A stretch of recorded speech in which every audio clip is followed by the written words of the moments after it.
हा प्रवास माझ्या यशाचा प्रवास आहे. माझ्या आयुष्याच्या सक्सेसचा प्रवास आहे. मी एका मोठ्या प्रवासामध्ये यशस्वी होणार आहे. मी माझ्या आयुष्यामध्ये यशस्वी होणार आहे. माझी परीक्षा आता लगेच आहे. त्या परीक्षेचा माझा संपूर्ण अभ्यास झालेला आहे. माझे सगळे सब्जेक्ट अगदी संपूर्ण सिलेबस संपलेला आहे. आणि हा सगळा सिलेबस याचा संपूर्ण अभ्यास माझा झालेला आहे. आणि मी फक्त परीक्षेची तारीख ती यायची वाट बघतोय. परीक्षेचा दिवस आला. सकाळी लगेच उठलो, पेपरला गेलो,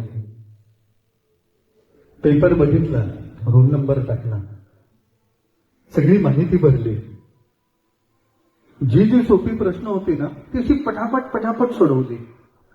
आणि कठीण वाटणारे हे प्रश्न अगदी सोपी वाटायला लागले. अगदी सोपी. वाव, माझा पेपर एकदम बढिया गेला. मला कठीण वाटणारे सगळे पेपर अगदी सोपे गेले.